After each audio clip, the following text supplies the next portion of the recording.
네, 안녕하세요. 여러분. 시계열 데이터 분석 강의를 맡은 LG전자 CDO 부문 정의석 연구원입니다. 지난 강의에 이어서 오늘은 두 번째 강의를 진행할 텐데요. 오늘 강의는 머신러닝과 딥러닝 두 가지 키워드를 가지고 진행해 보도록 하겠습니다. 머신러닝, 딥러닝 하면 인공지능이라는 단어를 뗄래야 뗄 수가 없게 되는데요. 각각의 단어들의 뜻을 알아보고 그리고 이해 관계에 대해서 살펴보도록 하겠습니다. 죄송합니다. 인공지능, Artificial Intelligence, 줄여서 AI란 사람의 지적 능력을 컴퓨터를 통해 구현하는 기술을 의미하게 됩니다. 머신러닝 같은 경우는 데이터로부터 의사결정을 위한 패턴을 기계가 스스로 학습하는 것을 의미합니다.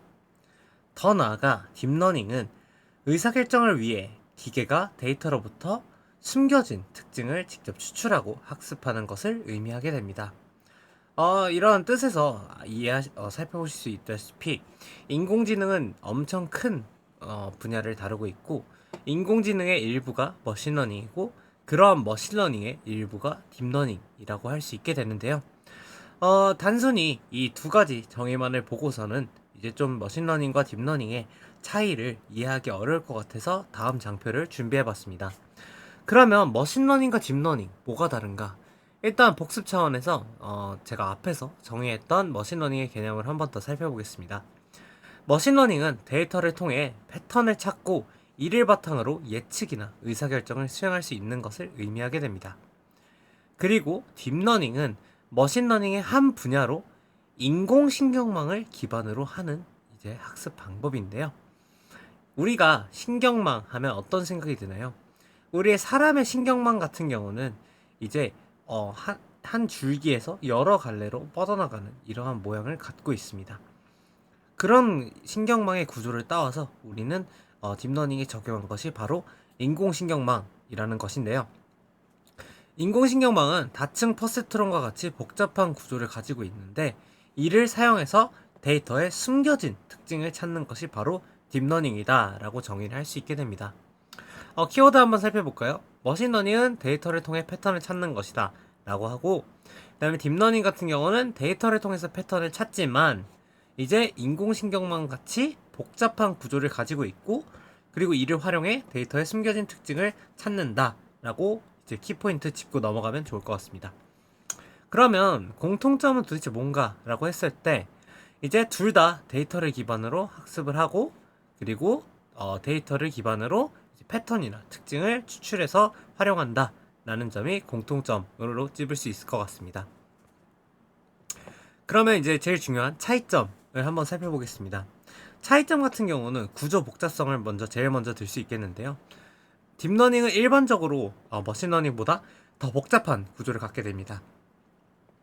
머신러닝은 아까 말씀드렸던 것처럼 신경망 구조에서 이제 심지어 여러 가지 층으로 이루어져 있기 때문에 매우 복잡한 구조를 갖게 됩니다. 그리고 데이터의 양에 있어서 차이가 나게 되는데요. 딥러닝은 학습에 대량의 데이터가 필요하게 되고 머신러닝은 통상적으로 이제 적은 데이터로도 학습이 가능하게 됩니다. 그리고 학습 데이터 같은 경우는 머신러닝은 주로 정형 데이터를 가지고 학습하지만 딥러닝은 정형 데이터뿐만 아니라 비정형 데이터 또한 많이 다루게 됩니다. 학습 시간에서 있어도 차이가 있는데요. 딥러닝은 일반적으로 머신러닝보다 더 많은 계산 리소스와 시간을 필요로 하게 됩니다. 마지막으로 해석 가능성이 있는데요. 머신러닝 모델은 특히 리니어 모델과 디시전 트리 모델 같은 경우는 이제 일반적으로 딥러닝 모델보다 해석하기가 훨씬 더 쉽게 됩니다. 왜냐하면 각각 파라미터들이나 아니면 디시전 트리 같은 경우는 이제 트리를 잘라가면서 이제 각각의 관계를 살펴볼 수 있는 직관적인 구조를 갖고 있기 때문인데요. 딥러닝 모델 같은 경우는 앞에서 말했다시피 복잡한 구조를 갖고 있기 때문에 우리가 해석하기가 매우 어렵게 됩니다. 그래서 여기서 이제 이를 좀 더 해석하기 쉬운 모델을 만들자라고 해서 나온 개념이 바로 XAI라는 모델인데요. XAI 같은 경우는 이제 Explainable AI라고 해서 딥러닝에도 불구하고 조금 더 해석이 가능한 딥러닝 모델로 이제 모델을 만들려는 연구다라고 이해를 하시면 될 것 같습니다. 이제 머신러닝이 딥러닝을 포함하는 개념이라고 이야기했었는데요. 이러한 머신러닝에 대한 학습 방법론에 대해 설명드리도록 하겠습니다. 머신러닝은 지도학습, 비지도학습, 반지도학습, 강화학습 크게 네 가지로 이제 학습을 분류해 볼 수 있을 것 같은데요. 가장 먼저 지도학습에 대해 살펴보도록 하겠습니다.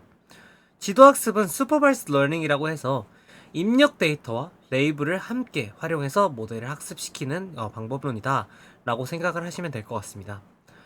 이를 조금 더 자세하게 설명드리자면 우리가 입력 데이터 X를 넣으면 이제 Y라는 값을 데이터상에선 갖고 있게 되는데 우리는 여기서 이 fx라는 함수를 찾는 것이 바로 목표가 되겠습니다.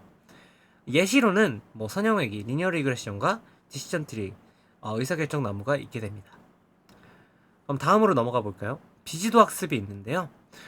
비지도 학습은 언슈퍼바이스드 러닝이라고 해서 앞에서는 레이블이 있었지만 이번에는 레이블이 없는 입력 데이터만을 사용해서 모델을 학습시키게 됩니다.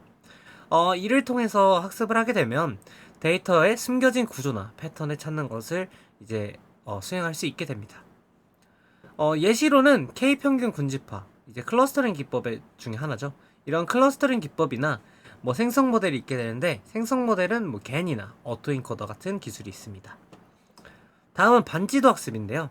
세미 슈퍼바이스드 러닝이라고 해서 이제 비지도 학습이나 지도 학습에 합쳐진 것이라고 보면 되겠습니다. 실제로 전체 레이블이 있는 것이 아니라 데이터의 일부는 레이블이 있고 일부는 레이블이 없는 그러한 데이터라고 이해를 하시면 되겠는데요. 우리는 이런 일부 레이블이 있는 데이터를 사용해서 모델 학습시키고 이를 활용해서 나머지 레이블이 안 돼 있는 것까지 이제 레이블을 수행하는 레이블 전파 기법이 있고 그리고 계속 지속적으로 모델을 학습시키는 셀프 트레이닝 기법이 있습니다. 마지막으로 강화 학습이 있는데요. 영어로 reinforcement learning이라고 부르게 됩니다. 이러한 강화 학습은 에이전트, 즉 이제 학습을 하는 객체가 환경과 상호작용을 해서 보상을 최대화하는 행동을 학습하도록 하는 방법론입니다. 우리가 QSA라고 이제 함수가 있다고 할 때 S는 스테이터스라고 해서 상태, A는 액션이라 해서 행동을 의미하게 됩니다. 우리는 상태 S에서 행동 A를 취했을 때 그 기대 보상을 계산하고 그리고 이를 최대화하는 방법을 계속 반복하면서 모델의 성능을 향상시키는 방법이 바로 강화학습이다 라고 이해를 하시면 될 것 같습니다. 강화학습의 예시로는 Q러닝과 이를 좀 더 딥하게 네트워크로 풀어낸 딥Q 네트워크 DQN이 있게 됩니다. 앞에서 학습 방법론에 대해서 살펴봤는데 그렇다면 이런 학습을 어떻게 측정할지에 대해서 한번 살펴보도록 하겠습니다. 저는 이거를 주요 성능 측정 지표라고 정의를 했는데요. 회귀와 분류 관점에서 한번 살펴보도록 하겠습니다. 일단은 살펴보기 전에 회귀와 분류에 대해서 정의를 하고 넘어가야겠죠? 우리는 예측하고자 하는 값에 따라서 회귀와 분류로 이제 태스크를 나눌 수 있게 되는데요. 먼저 회귀란 연속적인 수치값을 예측하는 것을 목적으로 하게 됩니다. 뭐 예를 들어서 주택가격 예측이나 뭐 주가 예측, 온도 예측, 뭐 날씨 예측, 매출액 예측 등이 바로 이런 리그레션이라고 하게 됩니다. 날씨 같은 경우는 조금 어려우니까 강수량이 정확히 맞겠네요. 그리고 이제 다음은 분류 태스크라고 이제 정의를 해봤는데 분류 태스크 같은 경우는 이제 레이블이 있는 카테고리를 이제 분류해내는 것이 목적인 그런 태스크다라고 보시면 될 것 같습니다. 예시를 한번 살펴보면 스팸 메일 필터링이라고 해서 우리가 메일을 받았을 때 이 메일이 정상 메일인지 아니면 스팸 메일인지 필터를 해주는 분류의 모델을 살펴볼 수 있을 것 같고요. 그리고 이제 이미지를 넣었을 때 이게 개인지 고양인지 또는 뭐 이게 어떠한 질병인지를 이제 분류를 할 수도 있고 여기 질병 진단이 그런 걸 수도 있고 아니면 이런 태뷸러 데이터에서 이러한 증상들을 갖고 있으면 어떤 질병이다 라고 또한 질병 진단도 할 수 있을 것 같습니다. 그림을 한번 살펴보시죠. 이제 본 그림은 학습 관점에서 좀 그려본 것인데요. 먼저 리그레션을 살펴보시면 이러한 데이터들이 이렇게 서서히 증가하는 것을 보실 수 있습니다. 그래서 우리는 이 fx 리그레션 fx를 정의했었을 때 이렇게 우상향으로 그리는 이런 선이 바로 이 리그레션 라인이다 라고 정의를 할 수 있게 되고 이런 라인이 있으니까 여기 쭉쭉쭉 이제 시간이 더 간다라고 했었을 때 이렇게 시간 정도 이렇게 값들이 뭐 이렇게 증가할 것이다 라고 포캐스팅까지 한번 생각해 볼 수 있는 그런 구조이고요. 그리고 이제 다음은 클래시피케이션 태스크 학습에 있어서 우리는 실제로 두 종류의 데이터, 즉 첫 번째 분류와 두 번째 분류의 데이터가 있는데 이를 명백하게 구분할 수 있는 바운더리를 정의를 해주는 게 바로 클래시피케이션이다 라고 보시면 될 것 같습니다. 예를 들어서 이렇게 선을 정의를 했는 상태에서 새로운 데이터가 여기 들어가게 된다면 X, 그리고 여기 들어간다면 동그라미, 이렇게 정의가 되겠죠. 그러면 이제 회귀와 분류에 대해 각각에 대한 성능 측정 지표에 대해서 살펴보겠습니다. 먼저 회귀 성능 측정 지표에 대해서 살펴보도록 하겠습니다. 회귀 성능 측정 지표는 MSE, RMSE, MAE 세 가지를 가져와 봤는데요. MSE는 mean squared error라고 해서 예측값과 실제값 차이의 제곱 평균값을 의미하게 됩니다. 수식으로는 이제 예측값과 실제값의 차의 제곱의 평균값, 이렇게 정의가 되고요. 다음은 루트 민 스퀘어 에러인데요. 얘는 그냥 MSE에 R이 붙은 것을 통해서 여기에 루트를 씌운 값이라고 보시면 되겠습니다. 그래서 MSE의 제곱근 값이라고 정의를 해봤습니다. 그리고 이제 민 앱솔루트 에러 같은 경우는 예측값과 실제값 차이의 절대값의 평균값이라고 보시면 되고요. 차이점은 여기는 제곱을 했고 여기는 절대값을 취했다는 것입니다. 그래서 밑에 그림을 보면 조금 더 직관적인데요. MA는 실제로 여기가 우리가 y 프라임, 요 점이 y 프라임이겠죠. 왜냐면 이게 지금 정의된 fx고 그 fx 위에 있는 점이 바로 y 프라임인데 이게 실제 데이터 yi면 이 yi 프라임 마이너스 yi를 절대값을 취한 값이므로 해당 값이 MA인 것을 볼 수 있습니다. 그리고 반대로 여기 같은 경우는 이제 yi 프라임에서 yi를 뺀 거의 제곱이기 때문에 요 정사각형의 크기다라고 보시면 될 것 같습니다. 그러면 다음은 분류 성능 측정 지표에 대해서 살펴볼 텐데요. 분류라고 했었을 때 우리가 그냥 흔히 바이너리 케이스로만 보도록 하겠습니다. 분류를 수행할 때 우리는 예측을 하게 돼요. 그래서 어떤 게 뭐 예를 들면 뭐 이상이 있다 해서 true라고 예측을 하거나 false라고 예측을 한다라고 했었을 때 실제 true랑 false도 있겠죠. 그리고 이제 예측을 true라고 했었을 때 실제 true면 true positive, 예측을 true라고 했으나 실제 값은 false면 우리는 positive라고 했지만 가짜다라고 해서 false positive가 되고, 반대로 이제 예측을 false라고 했는데 true 같은 경우는 우린 negative라고 예측을 했지만 true였으므로 false negative, 그 다음에 false로 제대로 예측을 했으므로 true negative, 이렇게 매트릭스를 정의를 해볼 수 있을 것 같습니다. 그리고 이 매트릭스를 우리는 컨퓨전 매트릭스라고도 부르게 됩니다. 이 컨퓨전 매트릭스를 활용해서 그럼 각각의 분류 성능 측정 지표에 대해서 한번 이야기해 보도록 하겠습니다. 분류 성능 측정 지표 같은 경우는 이제 정확도, 정밀도, 재현율, F1 스코어가 있게 되는데요. accuracy 같은 경우는 이제 정확도라고도 불리며 모델이 정확하게 얼마나 분류했나를 이제 나타내는 지표예요. 그래서 수식을 보시면 이 전체 샘플에 대해서 제대로 잘 예측한 거니까 이 초록색 부분 true positive와 true negative에 대해서 이제 비율이 accuracy다라고 보시면 될 것 같습니다. 그리고 정밀도 같은 경우는 이제 모델이 이제 이게 예측한 거죠. 모델이 양성이라고 예측한 것 중에서 실제 양성의 비율이니까 true positive 더하기 false positive의 실제 제대로 맞춘 것, true positive의 비율이다라고 보시면 되겠습니다. 그리고 재현율, 리콜 같은 경우는 이제 실제 양성 이제 모델 중에서, 왜냐면 이게 실제로 true인 모델 중에서 모델 자체가 예측한 게 true인 것의 비율이니까 true positive 더하기 false negative의 true positive의 비율이다라고 보시면 될 것 같습니다. 하지만 이렇게 되면 정밀도와 재현율 같은 경우는 이제 트레이드오프가 있게 됩니다. 왜냐하면 얘는 뭐 예측 관점에서 본 거고 얘는 실제 관점에서 본 거기 때문에 데이터상에서 이제 봤을 때 얘가 높아지면 뭐 얘가 낮아진다거나 얘가 높아지면 얘가 낮아진다거나 이런 트레이드오프가 있게 되는데요. 이를 둘 다 고려한 것이 바로 F1 스코어로서 프레시전과 리콜의 조합 평균 값이라고 보시면 되겠습니다. 그래서 보통 이제 성능 논문을 쓰게 되면 뭐 이런 식으로 정확도, 뭐 프리시전, 리콜, F1 스코어 다 같이 기록을 해주게 되는데, 이제 실제로 뭔가 좀 유의미한 값을 보고 싶다라고 했을 때는 F1 스코어, 그냥 보편적으로 유의미한 값을 보고 싶을 때는 F1 스코어를 많이 사용하기도 하고, 그리고 실제로 이제 재현율 같은 경우는 뭐 재현율이나 정밀도 같은 경우는 뭐 현업에서 어떻게 값을 보고 싶은가에 따라서 이제 값을 표기해 줄 수도 있는 특정 성능 측정 지표다라고 보시면 될 것 같습니다. 그러면 이 성능 측정 방법론에 대해서 데이터셋을 어떻게 분할시킬지에 대해서 궁금하실 텐데요. 이제 다음에 데이터세트를 가져와서 이제 설명드리도록 하겠습니다.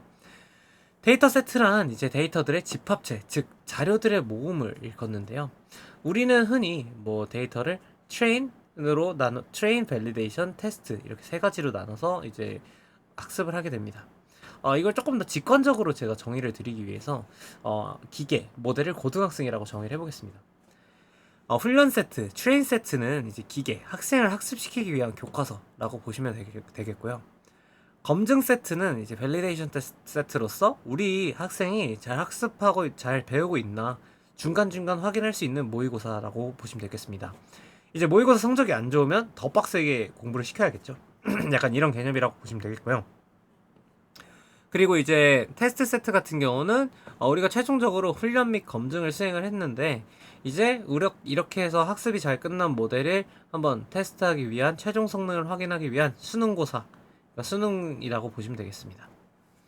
그럼 이제 각각에 대해서 정의를 했는데, 실제로 좀 문제를 직면하게 되면 트레인과 테스트만 쓰는 경우도 있고, 아니면 트레인과 밸리데이션과 테스트 이렇게 세 개를 다 쓰는 경우들이 종종 있어요. 그런데 이게 뭐 명백하게 룰이 있는 건 아니고, 그냥 이런 케이스들이 어떨 때 좀 사용을 할 수 있나를 제가 좀 정리를 해봤습니다.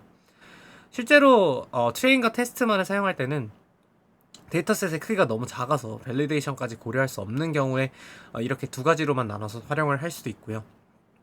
그리고 또 모델의 복잡도가 워낙 낮아서 이렇게 했었을 때 좀 오버피팅이 나지 않을 것 같다 라고 생각했을 때 사용을 할 수 있을 것 같습니다. 그리고 참고로 오버피팅이란 우리 실제 앞으로 들어올 데이터에 대해서를 고려를 하지 않고 지금 학습된 그 데이터 상에만 너무 이제 적합하게 학습이 되어 있다라는 거죠.